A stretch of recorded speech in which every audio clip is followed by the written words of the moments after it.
Hello दोस्तों, नमस्कार। स्वागत है आपका हमारे YouTube channel Uttarakhand GK very easy tricks में। और आज के इस वीडियो में हम उत्तराखंड हिस्ट्री के एक बहुत महत्वपूर्ण टॉपिक के बारे में बात करेंगे दोस्तों, जो कि हमारा स्वामी विवेकानंद जी की उत्तराखंड यात्रा है। स्वामी विवेकानंद जी की उत्तराखंड यात्राएं। और प्रीवियस एग्जाम्स में यहाँ से 2 से 3 बार दोस्तों प्रश्न पूछे गए हैं और आई होप आगे भी यहाँ से प्रश्न पूछे जा सकते हैं। तो आज की वीडियो में हम स्वामी विवेकानंद जी की उत्तराखंड यात्राओं के बारे में बात कर रहे हैं और इससे अगले वाली वीडियो में दोस्तों हम महात्मा गांधी जी की और दयानंद सरस्वती जी की उत्तराखंड यात्राओं के बारे में बात करेंगे। तो स्वामी विवेकानंद जी की उत्तराखंड यात्राएं।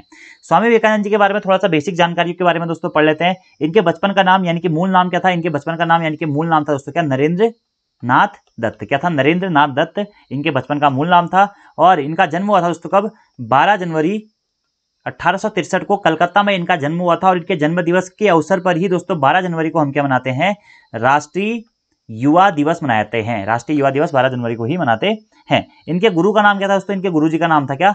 रामकृष्ण परमहंस जी इनके गुरु थे। और 1893 में इन्होंने शिकागो में सर्वधर्म सम्मेलन में भाग लिया था। और एट लास्ट में दोस्तों 4 जुलाई 1902 को इनकी मृत्यु हो जाती है। इनकी मृत्यु भी काफी विवादित है, लेकिन आपको 4 जुलाई 1902 में इनकी मृत्यु याद रखनी है। यह है स्वामी विवेकानंद। अब स्वामी विवेकानंद जी की उत्तराखंड यात्राओं के बारे में बात करते हैं। स्वामी विवेकानंद जी ने उत्तराखंड की कुल कितनी यात्राएं करी? 4 बार स्वामी विवेकानंद जी उत्तराखंड आए थे। कितनी बार आए थे? 4 बार आए थे। सबसे पहले कब आए थे? 1890 में स्वामी विवेकानंद जी ने उत्तराखंड की पहली यात्रा करी थी, जुलाई 1890 में। स्वामी विवेकानंद जी ने उत्तराखंड की दूसरी यात्रा करी 1897 में। स्वामी विवेकानंद जी ने उत्तराखंड की तीसरी यात्रा करी 1898 में। और स्वामी विवेकानंद जी ने उत्तराखंड की चौथी यात्रा करी दोस्तों कब? 1901 में। तो यहां से प्रश्न सबसे पहला ये बनता है कि स्वामी विवेकानंद जी प्रथम बार उत्तराखंड कब आए थे? तो 1890 में स्वामी विवेकानंद जी प्रथम बार उत्तराखंड आए थे। स्वामी विवेकानंद जी उत्तराखंड कुल कितनी बार आए? 4 बार आए। कब कब? 1890, 1897, 1898 और 1901। स्वामी विवेकानंद जी अंतिम बार उत्तराखंड कब आए थे?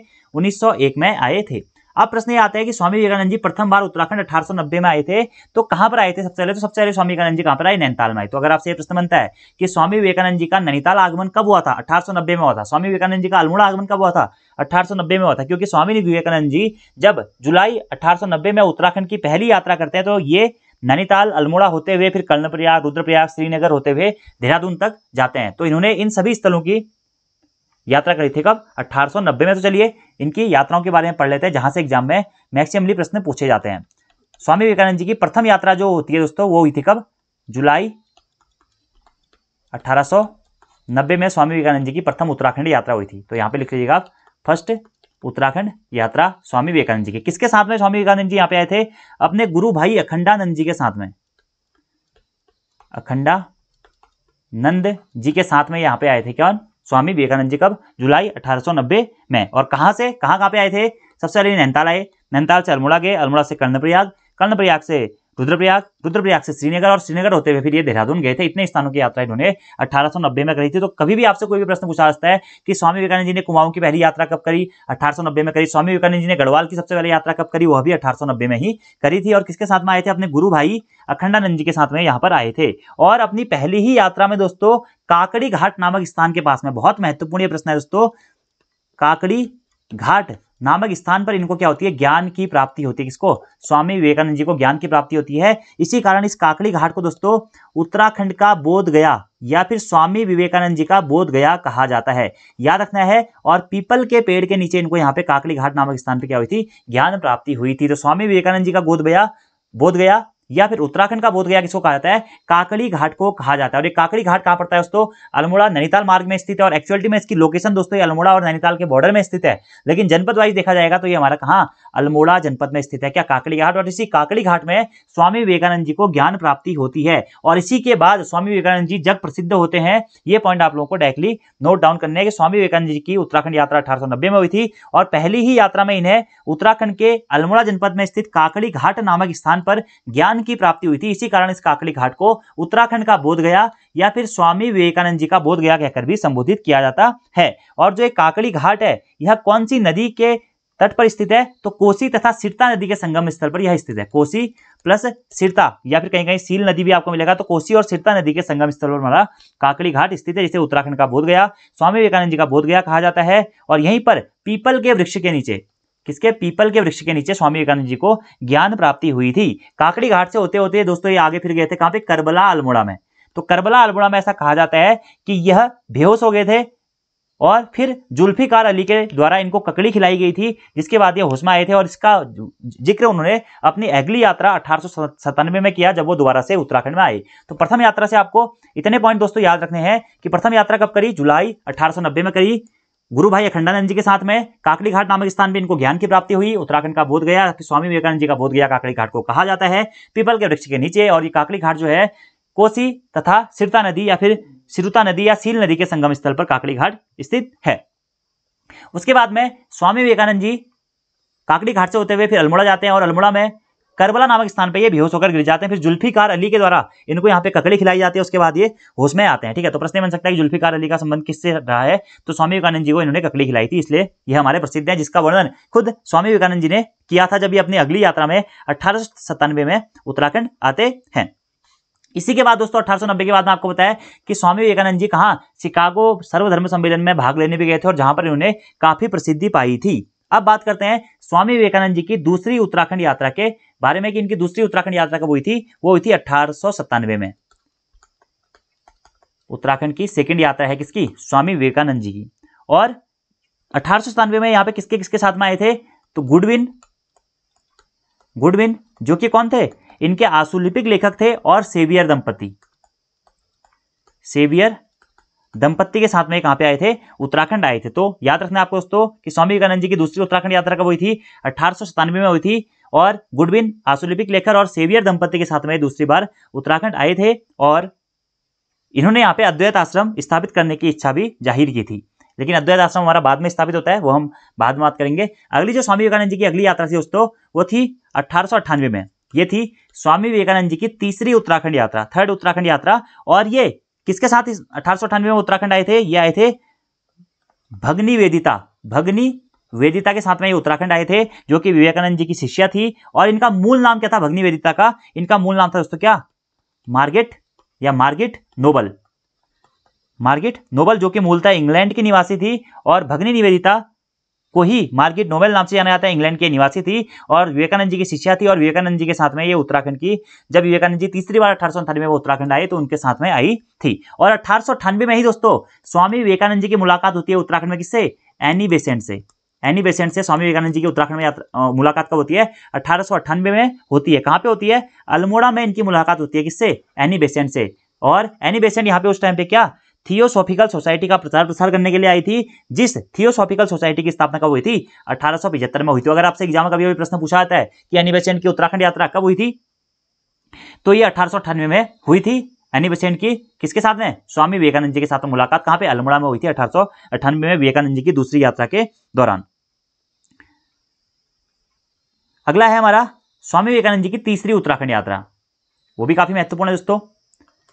और ये तीसरी उत्तराखंड यात्रा इन्होंने कब करी थी, सॉरी तीसरी तो हो गई, चौथी उत्तराखंड यात्रा जो कि इनकी लास्ट उत्तराखंड यात्रा है 1901 में। 1901 में क्या हुई थी, इनकी अंतिम उत्तराखंड यात्रा है। तो प्रश्न आपसे एग्जाम में बन सकता है कि स्वामी विवेकानंद जी की अंतिम बार उत्तराखंड की यात्रा कब करी, स्वामी विवेकानंद जी की अंतिम, या फिर आप कह सकते हैं फोर्थ उत्तराखंड यात्रा। और ये इस टाइम पे 3 जनवरी 1901 से लेकर के दोस्तों 18 जनवरी 1901 तक उत्तराखंड में रहे। और कहां पर रहे, मायावती आश्रम जो कि चंपावत में स्थित है।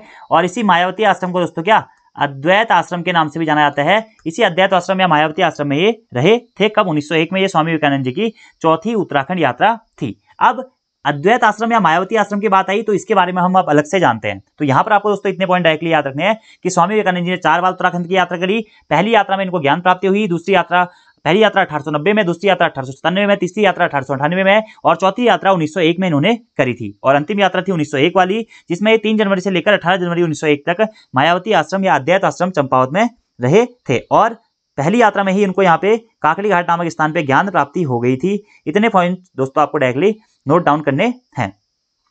अब कुछ 1-2 पॉइंट और है स्वामी विवेकानंद जी से, उनके बारे में बात कर लेते हैं। अगला दोस्तों अद्वैत आश्रम या मायावती आश्रम में रहे थे, तो इसी के बारे में बात करते हैं, अद्वैत आश्रम के बारे में। और ये अद्वैत आश्रम से दोस्तों बहुत बार एग्जाम में प्रश्न पूछा जाता है, तो आपको याद रखना है अद्वैत आश्रम, या फिर हम कह सकते हैं दोस्तों क्या, मायावती आश्रम। सबसे पहला प्रश्न दोस्तों, ये मायावती आश्रम या अद्वैत आश्रम कहाँ स्थित है? चंपावत जनपद के मायावती नामक स्थान पर ही हमारा ये मायावती आश्रम या फिर अद्वैत आश्रम स्थित है। मायावती लोहाघाट के पास में ही पड़ता है, तो चंपावत जनपद के मायावती नामक स्थान पे लोहाघाट के पास में जो पड़ता है वहीं पर हमारा अद्वैत आश्रम या फिर मायावती आश्रम स्थित है। और रामकृष्ण मिशन की शाखा के तौर पर इस आश्रम की स्थापना की गई थी। और अद्वैत आश्रम या मायावती आश्रम की स्थापना कब होती है दोस्तों? ये होती है 19 मार्च 1899। 19 मार्च 1899 को सेवियर दंपत्ति मैंने आपको बताया था दोस्तों, उत्तराखंड के साथ में जब स्वामी विवेकानंद जी 1897 में उत्तराखंड आए तो उसके सामने गुडविन और सेवियर दंपत्ति भी आए थे। तो उसी सेवियर दंपत्ति के द्वारा, पति पत्नी थे सेवियर, कैप्टन सेवियर और इनकी मिसेज, इनके द्वारा ही 19 मार्च 1899 को अद्वैत आश्रम या फिर मायावती आश्रम की स्थापना की गई थी। कहाँ पे? चंपावत में मायावती हाट नामक स्थान पर या फिर मायावती नामक स्थान पर। अब यहीं से दोस्तों एक प्रश्न हमारा एग्जाम में पूछा गया है कि अद्वैत आश्रम या मायावती आश्रम किस ताल के किनारे स्थित है? तो ये श्यामला ताल के किनारे स्थित है। किसके? श्यामला ताल के किनारे स्थित है अद्वैत आश्रम या फिर मायावती आश्रम। यहीं से दोस्तों एक प्रश्न एग्जाम में और पूछा गया पहले कि प्रबुद्ध भारत नामक पत्रिका के प्रकाशन कहां से शुरू होता था या कहां से किया जाता था? तो प्रबुद्ध भारत नामक पत्रिका का प्रकाशन 1899 में कहां से? मायावती नामक स्थान से ही किया जाता था। और इस प्रबुद्ध भारत नामक पत्रिका के पहले संपादक कौन थे? तो इसके पहले संपादक थे कौन दोस्तों? स्वामी स्वरूपानंद। ये पॉइंट दोस्तों आपको डायरेक्टली याद रखने हैं कि अद्वैत आश्रम या मायावती आश्रम कहां स्थित है? मायापुर हाट चंपावत जनपद नामक स्थान पर स्थित है। कौन सी ताल के किनारे स्थित है? श्यामला ताल के ही पास में या किनारे स्थित है। इसकी स्थापना कब हुई थी? 19 मार्च 1899 को सेवियर दंपत्ति के द्वारा इसकी स्थापना की जाती थी। प्रबुद्ध भारत पत्रिका का प्रकाशन कहां से होता था? अद्वैत आश्रम से होता था। कब? 1899 से। कहीं कहीं आपको 1898 भी देखने को मिलेगा, लेकिन 1899 मायावती चंपावत से इनका हमारा संपादन होता था। और प्रबुद्ध भारत पत्रिका के पहले संपादक कौन थे? वह थे स्वामी स्वरूपानंद। इतने पॉइंट आपको दोस्तों यहाँ पे डायरेक्टली स्वामी विवेकानंद जी से संबंधित याद रखने हैं। अब एक क्या फैक्ट दोस्तों इनसे संबंधित और है, और जो प्रबुद्ध भारत नामक पत्रिका थी इसमें धर्म, दर्शन शास्त्र, कला, विज्ञान, सामाजिक प्रथाएं और जनहित से संबंधित लेख प्रकाशित किए जाते थे। और इस पत्रिका का जो संपादन था वह अद्वैत आश्रम से किया जाता था। जबकि अभी वर्तमान में दोस्तों अगर आपसे पूछा जाए कि जो ये पत्रिका है हमारी कौन सी, प्रबुद्ध भारत पत्रिका का वर्तमान में जो संपादन होता है कहां से? बेलूर मठ कोलकाता से किया जाता है। इसी के बाद में दोस्तों यहाँ पे शारदा मठ की स्थापना भी होती है। कसार देवी नामक स्थान पे भी हमारा स्वामी विवेकानंद जी जाते हैं। देहरादून भी स्वामी विवेकानंद जी जाते हैं। इसके बारे में भी हम बात करेंगे। फिलहाल हम एक दो फैक्ट और बात कर लेते हैं स्वामी विवेकानंद जी के बारे में। इतने पॉइंट तो आपके हो गए। उसके बाद में आपको बताया कि 4 जुलाई 1902 को स्वामी विवेकानंद जी की मृत्यु हो जाती है। और वहीं से आपको दोस्तों एक याद रखना है, क्या? विवेकानंद पर्वतीय कृषि अनुसंधान संस्थान। याद रखना दोस्तों, क्या? विवेकानंद पर्वतीय कृषि अनुसंधान संस्थान कहां स्थित है? वर्तमान में अल्मोड़ा में स्थित है विवेकानंद पर्वतीय कृषि अनुसंधान संस्थान। अब ये विवेकानंद पर्वतीय कृषि अनुसंधान संस्थान की स्थापना कब हुई दोस्तों? 4 जुलाई 1924। 4 जुलाई 1924 को विवेकानंद पर्वतीय कृषि अनुसंधान संस्थान की स्थापना होती है। कहां पे होती है दोस्तों? कोलकाता में होती है। कहां से? कोलकाता में होती है। किसके द्वारा की जाती है? बोसी सेन जी के द्वारा की जाती है। देखिए मैंने आपको बताया कि 4 जुलाई 1902 को स्वामी विवेकानंद जी की मृत्यु हुई थी। इसी उपलक्ष्य में उन्होंने वह विवेकानंद जी के को काफी मानते थे। इसी कारण बोसी सेन जी के द्वारा 4 जुलाई 1924 को कलकत्ता में विवेकानंद पर्वतीय कृषि अनुसंधान संस्थान की स्थापना की जाती है।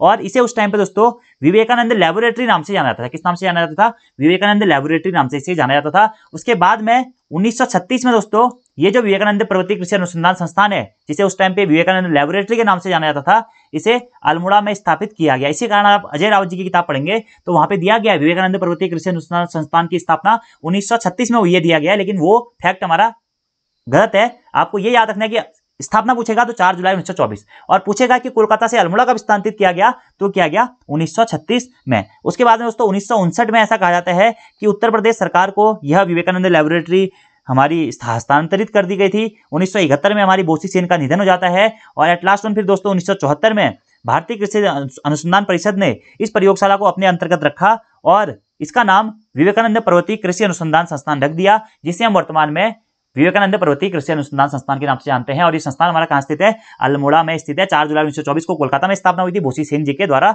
और बोसी सेन को ही इसके संस्थापक के रूप में भी जाना जाता है। इतने पॉइंट दोस्तों आप लोगों को डायरेक्टली नोट डाउन करने हैं। अगला दोस्तों शारदा मठ की स्थापना। शारदा मठ कहां स्थित है दोस्तों? अल्मोड़ा में स्थित है क्या शारदा मठ? अल्मोड़ा में कसार देवी पर्वत श्रृंखला में हमारा क्या स्थित है? यह शारदा मठ स्थित है कसार देवी नामक स्थान पे, ठीक है, जो कि कश्यप पर्वत पर स्थित है। एग्जाम में पूछा भी गया कसार देवी कौन से पर्वत पर स्थित है? कश्यप पर्वत पर स्थित है। और विवेकानंद जी के एक प्रसिद्ध स्थल के रूप में भी कसार देवी को या कसार देवी पर्वत श्रृंखला को जाना जाता है। और यहीं पर शारदा मठ की स्थापना विवेकानंद जी के द्वारा की गई थी। और इस शारदा मठ की स्थापना का उद्देश्य क्या था? महिलाओं की स्थिति में सुधार करना और आध्यात्मिक रूप से महिलाओं को सशक्त बनाने हेतु शारदा मठ की स्थापना कहां पे की गई थी? कसार देवी पर्वत श्रृंखला अल्मोड़ा में की गई थी, ठीक है। और स्वामी जी के तपस्या स्थल के रूप में भी कसार देवी पर्वत श्रृंखला को ही जाना जाता है। ये कुछ एडिशनली इंपोर्टेंट पॉइंट इनके संबंध में है। अगला दोस्तों यहां से एक और पॉइंट आपको याद रखना है। 1903 में जो आपसे एग्जाम में पूछा था वही प्रश्न पॉइंट आपको बता रहा हूं दोस्तों। 1903 में जो ये मायावती आश्रम है, अद्वैत आश्रम है, इसके द्वारा क्या धर्मार्थ अस्पताल की स्थापना की जाती है? क्या धर्मार्थ अस्पताल की स्थापना की जाती है। और अगला और एक और इंपोर्टेंट पॉइंट है दोस्तों 1916 जो आपको याद रखना है, क्या रामकृष्ण कुटीर की स्थापना। रामकृष्ण कुटीर, मैंने आपको बताया ना रामकृष्ण परमहंस किसके गुरु थे? स्वामी विवेकानंद जी के गुरु थे कौन? रामकृष्ण परमहंस। तो इन्हीं की याद में रामकृष्ण कुटीर की स्थापना की जाती है। कहां पे? अल्मोड़ा में रामकृष्ण कुटीर की स्थापना की जाती है। और इस रामकृष्ण कुटीर की स्थापना अल्मोड़ा में किसके द्वारा की गई दोस्तों? स्वामी तुरायानंद जो कि विवेकानंद के शिष्य माने जाते हैं। इन्हीं स्वामी तुरायानंद जी के द्वारा रामकृष्ण कुटीर की स्थापना अल्मोड़ा में की जाती है। कब? 1916 में। यह पॉइंट भी आपको डायरेक्टली नोट डाउन करना है। अगला पॉइंट दोस्तों आपको स्वामी विवेकानंद से याद रखना है कि स्वामी विवेकानंद जी के भाषणों का जो संग्रह है वह किसमें लिखा गया है? कोलंबो से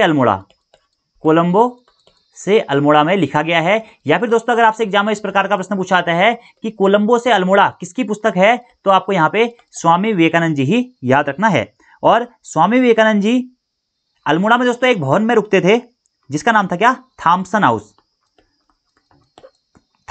हाउस। और अल्मोड़ा में ही इनके एक मित्र थे कौन? बद्री शाह ठुलहरिया। कौन? बद्री शाह ठुलहरिया इनके एक दोस्तों मित्र थे जिनके साथ में ये अल्मोड़ा में रुकते थे। और स्वामी जी के अल्मोड़ा प्रवास का स्थान हमारा यही थॉमसन हाउस माना जाता है। कहां स्थित है? अल्मोड़ा में स्थित है। और अब यहां पर एक सरकारी कार्यालय हमारा स्थित है और इसी भवन में थॉमसन हाउस में इन्होंने 2 बार अपना प्रवास किया था। और बद्री शाह ठुलहरिया इनके एक प्रमुख मित्र थे जो कि यहाँ पे इनके साथ में स्थित थे। 1898 में भी स्वामी विवेकानंद जी ने इसी स्थान पर निवास किया था। अब 1898 मैंने आपको बताया था कि इनके साथ में कौन आई थी? भगनी वेदिता जी आई थी। कौन? भगनी निवेदिता जी आई थी। और इनके प्रवास स्थल को पहले ओकले हाउस नाम से जाना जाता था। क्या? ओकले हाउस नाम से जाना जाता था। और वर्तमान में यही भगनी निवेदिता के जो प्रवास स्थल था इसको बदलकर आप क्या निवेदिता कॉटेज कर दिया गया। क्या? निवेदिता कॉटेज, ठीक है। तो ये कुछ एडिशनली जानकारी है जो कि आपको याद रखनी चाहिए। उसके बाद मैंने आपको बताया कि ये देहरादून में गए और इन्होंने बद्रीनाथ की यात्रा भी करी थी। जब ये पहली बार उत्तराखंड आए थे उसी टाइम पे इन्होंने क्या की थी? बद्रीनाथ की यात्रा भी करी थी। और उसके बाद में दोस्तों अक्टूबर 1890 के आसपास में कहा देहरादून भी जाते हैं। तो देहरादून आगमन या गढ़वाल आगमन भी सबसे पहले इनका कब हुआ था? 1890 में ही हुआ था। ये कुछ दोस्तों एडिशनल से पॉइंट थे जो आपको स्वामी विवेकानंद से याद रखने हैं। और कोलंबो से अल्मोड़ा नामक पुस्तक किसकी है? ये भी स्वामी विवेकानंद जी की ही पुस्तक है। एक और फैक्ट दोस्तों आपको विवेकानंद जी की उत्तराखंड यात्रा से याद रखना है कि अभी हाल ही में गढ़वाल विश्वविद्यालय के पर्यटन विभाग की ओर से एक भारत श्रेष्ठ भारत कार्यक्रम के अंतर्गत स्वामी विवेकानंद जी की उत्तराखंड यात्राओं पर आधारित डॉक्यूमेंट्री फिल्म का प्रसारण दूरदर्शन पर किया गया है। हाल ही में शायद अक्टूबर की ये न्यूज है, अक्टूबर 2020 के आसपास की ये न्यूज है कि गढ़वाल विश्वविद्यालय के पर्यटन विभाग की ओर से एक भारत श्रेष्ठ भारत कार्यक्रम के अंतर्गत स्वामी विवेकानंद जी की उत्तराखंड यात्राओं पर डॉक्यूमेंट्री फिल्म का निर्माण किया गया और उसका प्रसारण भी किया गया है, जिसमें स्वामी विवेकानंद जी की कसार देवी उत्तराखंड से लेकर कन्याकुमारी तमिलनाडु तक के विवेकानंद दर्शन विस्तार के बारे में बताया गया है। और गढ़वाल विश्वविद्यालय ने कुमाऊं विश्वविद्यालय के सहयोग से ये हमारा डॉक्यूमेंट्री फिल्म तैयार की है, जिसमें हमारे 2 शीर्षक है दोस्तों। क्या? हिमालय में विवेकानंद और उत्तराखंड में पर्यटन परिपथ। हिमालय में विवेकानंद और उत्तराखंड में पर्यटन परिपथ नाम से 2 वृत्त चित्र बनाए हैं। और यह फिल्म जो है, इनकी डॉक्यूमेंट्री फिल्म जो बन रही है, निशंक की पुस्तक हिमालय में विवेकानंद पर आधारित है। हिमालय में विवेकानंद किसकी पुस्तक है दोस्तों? याद रखिएगा, हिमालय में विवेकानंद किसकी पुस्तक है? निशंक जी की पुस्तक है। रमेश पोखरियाल निशंक जी की ये पुस्तक है। इसी के आधार पर इस डॉक्यूमेंट्री फिल्म का निर्माण किया गया है। इस फिल्म में दोस्तों ऋषिकेश, राजपुर, अल्मोड़ा, कसार देवी, नैनीताल, उत्तराखंड की यात्राओं में विवेकानंद की उत्तराखंड यात्राओं से लेकर कन्याकुमारी तक के इनके प्रसार के बारे में बताया गया। और पर्यटन के विकास करने के लिए या चार धाम को विकसित करने के लिए भी इस हमारी डॉक्यूमेंट्री फिल्म का निर्माण किया गया है। और दोस्तों इनके ऊपर एक और पुस्तक है क्या, the footprint of Vivekananda, the footprint of Vivekananda in Uttarakhand Himalaya. ये जो पुस्तक है इसकी लेखिका कौन है, ये है doctor Suchismita Sengupta Pande, doctor Suchismita Sengupta Pande, S Pande ji के हैं इसके लेखक है। ये पॉइंट भी दोस्तों आपको इनसे डायरेक्टली याद रखना है। और जो भी पॉइंट स्वामी विवेकानंद जी से थे, मायावती आश्रम, अद्वैत आश्रम, इनकी उत्तराखंड यात्राएं, रामकृष्ण कुटीर की स्थापना कहां पर की गई है, शारदा मठ की स्थापना कहां पर की गई है, जो भी पॉइंट आपसे एग्जाम में पूछे जा सकते थे वो सारे पॉइंट दोस्तों मैंने आप लोगों को बता दिए। अगर आपके एग्जाम में प्रश्न पूछा जाता है तो इससे बाहर फिर प्रश्न पूछे जाने के चांसेस नहीं होंगे। तो दोस्तों आज की वीडियो में इतना ही। आई होप आप लोगों को वीडियो पसंद आई है। Thank you, thanks for watching video. See you next time. अगली वीडियो में हम गांधी जी की उत्तराखंड यात्राओं के बारे में और स्वामी दयानंद सरस्वती जी की उत्तराखंड यात्राओं के बारे में पढ़ेंगे। धन्यवाद।